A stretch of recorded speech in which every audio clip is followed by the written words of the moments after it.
how many young entrepreneurs do you know as you watch this? How many do you know here in Cincinnati? How many do you know, those of you who are watching on the internet, how many do you know in your neighborhood? Think about that. Are we giving our young people the same kinds of opportunities that are available to the general population? Are we teaching our young people about businesses? And a lot of young people in other ethnic groups automatically learn about businesses. Why and how? Because their parents already own a Dunkin' Donuts shop that they worked in when they were little. They already own a convenience store that the kids worked in when they were small. They already own these gas stations and other kinds of businesses. But look around your neighborhood, think about your family, and ask yourself, how many young entrepreneurs do I know? How many young people do I know that have worked in a family-owned business? We have a lot of work to do in that regard. The article goes on to say, so why are so few pundits and politicians building on that entrepreneurial energy as a solution to joblessness and economic malaise? Why are they not doing that? The fact is, it's high time we funneled our collective energy toward rebuilding an entrepreneurial America. The handwriting's on the wall, folks. Now, you may be a skeptic, but you know what they say about skeptics. They read the handwriting on the wall and say it's a forgery. So you can sit back and think that this is not true, and you can sit back and say, oh, it doesn't affect me, and you know, I'm okay, and all of that. This is not a forgery. This handwriting on the wall is for real. And if black people don't step up and start exposing our young people to the opportunities available in entrepreneurship, we're going to slip farther and farther behind the economic curve in this country and globally. Because we're not just talking about this country, we're talking about a worldwide economy. So I would encourage you to find out as much as you can first about entrepreneurship opportunities for your young people, and then teach it to them and encourage them not only to make something or do something and sell it to somebody, but to manage their money properly as well. Now, for those who are not going to college, and college is not for everybody, especially with the costs these days, technology, inside and outside the classroom, can be taught. Vocation, you remember, again, when I was in school, you know, we had vocational courses, and we had a vocational high school. It was called Central High School, and there was Quarter Tech. And then what did they do? They moved all the vocational courses out and put them out in the suburbs with the Oaks program. You don't have shop classes and home ec classes and those kinds of things. We used to have tailoring and, you know, courses that would teach kids a trade where they could be an entrepreneur when they graduated from high school. We don't have too much of that anymore, and that has caused a problem. So, as the article says, it's time to fix. It's time to fix young America. And part of that fix has to be involved with entrepreneurship. We need to eliminate the barriers to it. And a lot of those barriers are just psychological. A lot of those barriers are political. A lot of those barriers are just superficial resistance to change. But change has to happen, first psychologically and then practically, for our children to be able to survive in this economy. And if you're not willing to get involved by teaching, by learning yourself and then teaching your children about what they're going to be facing, where do you think they're going to end up? Now, you've heard about the school to prison pipeline, and you know that most of the prisoners proportionately in U.S. prisons are black. We make up, what, 14, 13% of the population, maybe 12%. But what, 50% of the population in prisons?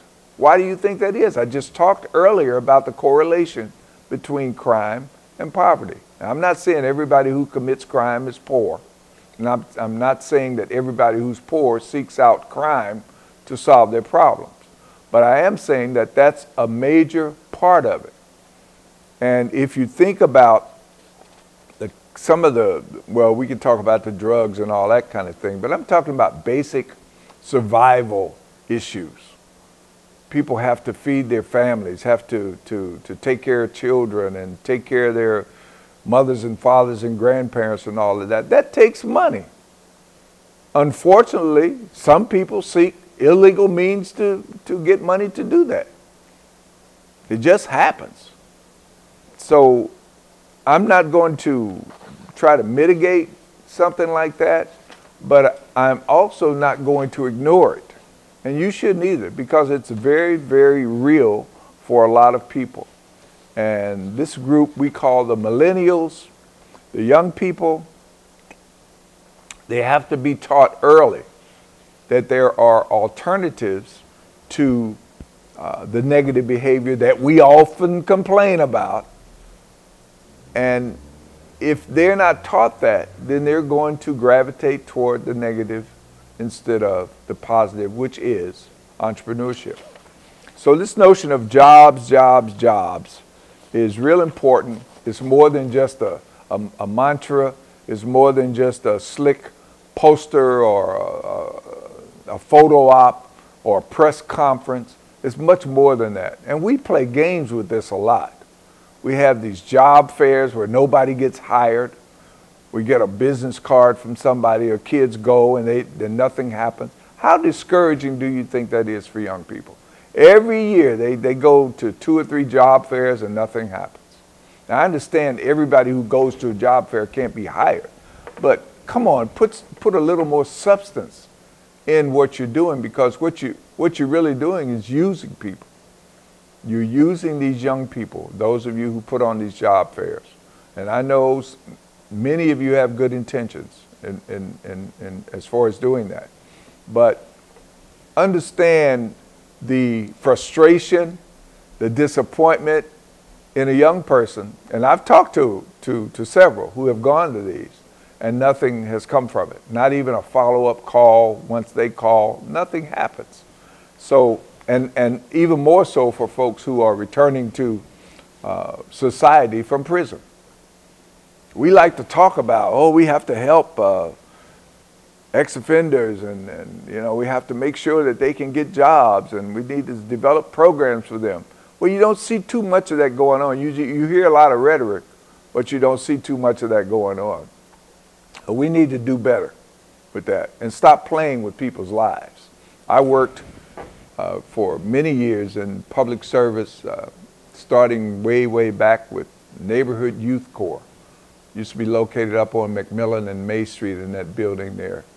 And I worked with Citizens Committee on Youth. I worked with the CETA program, remember that? And all through those years of working, and including the Board of Education, where I was a vocational counselor and job placement specialist.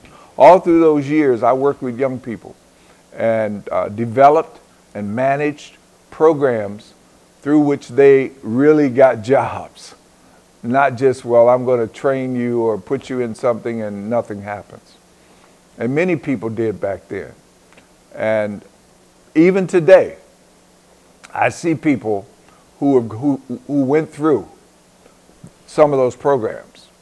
I met a brother, well, I didn't meet him, I saw him one day at his sister's funeral, and he told me that he went through a program that I put together. It was a diesel mechanic training program back in 1976 and 77.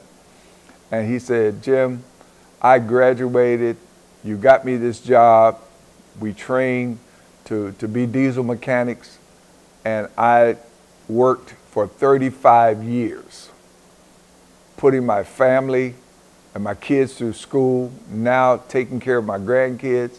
He said, because of that job. And he was an ex-offender. Everybody in that class was an ex-offender, and every one of them got jobs as diesel mechanic trainees. Now, I'm not saying all of them stayed, but I know he stayed, and others did as well, because he told me he knew some of the other guys. But how do we do it? I went out and talked to every diesel repair shop in the city. You remember Key GMC that was down on 8th Street, around 8th and Dalton? There was Cummins Diesel out on I-75. There was Clark Diesel out there on I-75. I can't think of the rest of them, but we went to every one of them prior to the men graduating from the basic, not literacy, but I taught them basic math and, you know, some grammar and how to write and things like that. It was 6 weeks they had to spend with me first. But I went out concurrently and talked to the employers and asked each one of them to take at least 2 of these guys to be apprentices at their shops. We met with them, we met with the unions, finally got everybody to agree. There was a lot of resistance, but they finally all agreed to do it and to support the program. And once the guys graduated, they were assigned to and interviewed by the individual diesel mechanic or diesel repair shops. You know, they have the big trucks come in and they work on the engines. Every one of them, we had 100% placement. And these were with ex-offenders. And some of them with some pretty tough crimes. But they had gone in, done their time, came back out, and we placed every one of them 2 years in a row.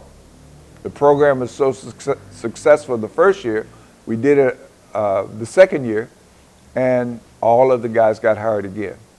So what we're talking about doing today, and we're wringing our heads about it, oh, and they won't hire anybody, it can be done. Everything's based on relationships.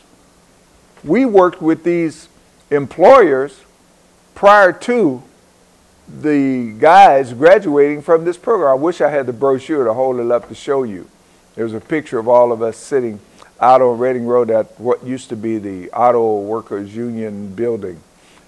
We had a little seminar out there, and you see all the afros and everything. But I still have a picture of that. Henry Chrisman was over the whole CETA program, and a guy named Rick Rotundo worked with me on that, and Bill Bowers. And we had we just had an excellent team, and we did what we said we were going to do. Those employers hired those folks after telling us, okay, here's what we want to see in an employee trainee. They need this, they need that, they need the math skills, they need to read blueprint, you know, all those kinds of things. We trained them for what the employers said they wanted up front. We didn't just, you know, put together a training program and say, okay, you finished, go out and get a job. We got the job before the people graduated from the 6-week course that we gave them. And again, it was very successful. It amazes me that we are here in the 21st century trying to figure out how to do something that was done back then. Not saying because I did it, I'm sure it was done by other people as well. But we keep going back and falling into this level of frustration about jobs and how can we get people into jobs, ex-offenders, young people, you know, how can we do that? How do we do it then? The same thing that worked then works now. It's about relationships. So we need to have better relationships. All these folks working with these jobs programs and training people to be this and be that. I have a nephew who went through a training program in manufacturing. Nobody, he calls, nobody follows up. He's still unemployed. He graduated probably over a year ago. No job. So he went to this program for weeks and weeks and weeks, and nobody even calls him. And when he calls, he doesn't get a call back. And he's still not working in the area for which he was trained. What's the point?